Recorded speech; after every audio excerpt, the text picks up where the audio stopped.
Sachin Pilot, Sachin pilot.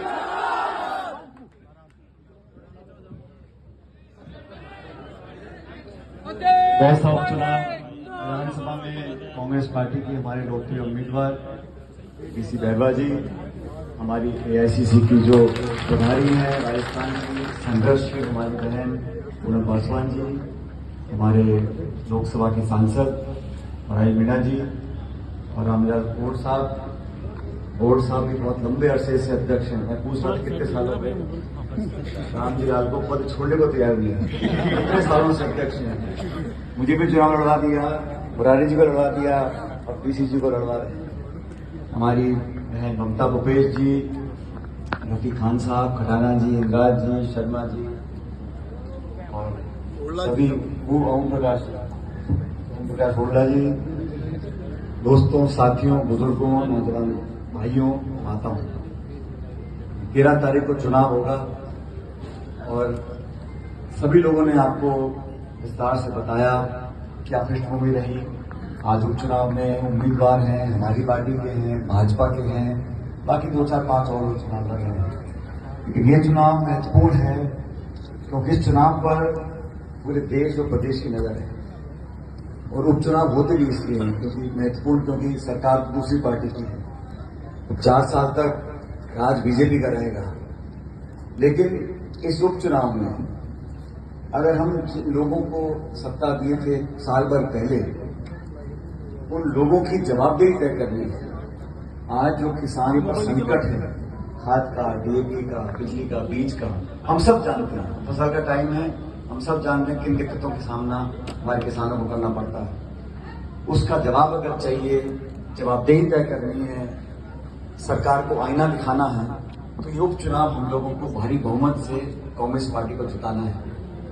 कई जगह चुनाव है, लेकिन जब टिकट वितरण हो रहा था तो मैं तो धन्यवाद देना चाहता हूं हमारे सांसद मुरारी मीणा जी का कि इन्होंने सबसे सलाह कर, और हकीकत यह है कि राष्ट्रीय पार्टी में सबसे चर्चा कर अलग अलग जनप्रतिनिधि हैं, फीडबैक होता है, सर्वे होता है, सब कार्यकर्ताओं से बात करने के बाद पार्टी को ऐसा एहसास हुआ कि कांग्रेस में जिस व्यक्ति ने पीढ़ियों से, सदियों से पार्टी की सेवा करी है, वो एक गरीब घर में जन्म हुआ जरूर, लेकिन पार्टी के लिए हमेशा, और मुझे तो उनके स्वर्गीय पिताजी का अच्छी तरह याद है, बचपन से तो मैं देखता था पार्टी के लिए थे, तो किसी को भी कड़क ही थे, कम नहीं थे वो भी, जो बात बोल दी तो बोल दी। लेकिन मैंने पीसी जी को देखा है, परिवार को देखा है, प्रधान आप लोगों ने बनाया, आपके बीच में काम किया, और आज कुंडल में जो माहौल मैं देख रहा हूं, इसको देखकर मुझे कुछ संकोच नहीं कहने में कि यहां कोई कितनी ताकत लगा है, सत्ता का, प्रशासन का, पुलिस का, धनबल का, और पता नहीं कितने मंत्री, संतरी गली गली वार्डों में जाएंगे, वोट मांगेंगे, समाज के अलग अलग नेताओं को छोड़ दिया जाएगा। लेकिन दौसा को जो मैं जानता हूं, आप सब लोग समझदार लोग हो, और पूनम जी यहाँ के जो एक लोग बैठे हैं, ये सब राजनीति के पीएचडी होल्डर हैं सारे। इनमें से जितने मंच पर हैं उससे अधिक ये सारे के सारे डबल पीएचडी। इनको पूरा घोड़ा भाग राजनीति, किसका हल्का सा धोती खींचनी है, किसको धक्का देना है, किसको पद पे बिठाना है, किसको पद पे बिठा के भी पकड़ के रखना है, किसको ताकत देनी है, किसको भविष्य का रखना है, किसको वर्तमान में, पूरा तराजू तामा धामा पूरा ये कुंडल के लोग अच्छी तरह जानते हैं। और आप सब लोग भी जानते हो कि जब कांग्रेस का सरकार का शासन हम लोगों का रहा, मुरारी जी को मौका आप लोगों ने दिया, तो लवान हो, कुंडल हो, सैफल हो, हर जगह हमारी सरकार ने क्षेत्र में काम किया। और ये बात आप तुलना कर लीजिए, जब भाजपा की सरकार प्रदेश में होती है, तब दौसा जिले में, दौसा जिले के जो विधायक होते हैं, ममता जी मंत्री कैबिनेट के बनकर रही, दौसा जिले के जनप्रतिनिधियों को जो मान सम्मान कांग्रेस सरकार में मिलता है वो बीजेपी कभी देती नहीं है। और अभी जो दिया है वो भी आधा दिया हुआ है, आप समझ रहे हैं। फिर मान सम्मान देने में क्या किसका कम होती है, आपको कुछ खर्चा नहीं है, कुछ मान सम्मान देने के लिए भी अगर संघर्ष करना पड़े इस शासन में, वो सरकार फिर लोगों की भावनाओं की कदर नहीं करती।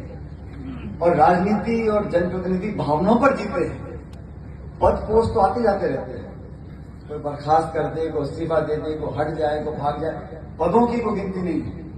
मान सम्मान जनता के अंदर एक विश्वास कायम होता है, और अगर मान सम्मान नहीं है तो फिर पद लेके भी कोई पूछता नहीं है। ये बात मैं इसलिए बोल रहा हूं क्योंकि मैंने बहुत समय देखा है आपके बीच में, बचपन से लेकर आज तक। अच्छा समय, बुरा समय, विपक्ष का, सत्ता का, संघर्ष का, पद का, बिना पद का, जीत का, हार का, मैंने सारे रंग देखे। और इसलिए मैं कह रहा हूं कि कोई पद हो ना हो, लेकिन जनता के दिलों में, जनता के जज्बातों पर जिसका जो राज होता है वही नेता मानते हैं। और आज मैं बड़े अदब के साथ कहना चाहता हूं, हमारा कोई झगड़ा किसी से व्यक्तिगत नहीं है, और ये चुनाव किसी एक जाति दूसरी जाति का चुनाव नहीं है।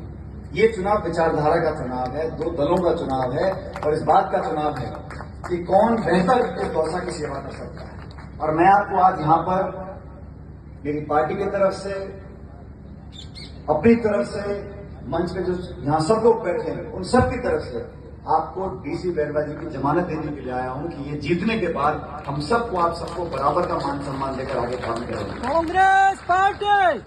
पूनम जी जब टिकट वितरण हो गया तो डीसी को बहुत पहले जानता हूं मैं, लेकिन एक बात मैं नहीं जानता था, इनका नाम दीनदयाल है। ये लिखते डीसी, मैंने कहा भाई इस सी का मतलब क्या है? तो जब नाम है दीनदयाल तो मैंने कहा इसमें चंद है, चौधरी है, या कुछ तो होगा सी के नाम पे। कि साहब मेरे पिताजी मुझे डीसी बोलते।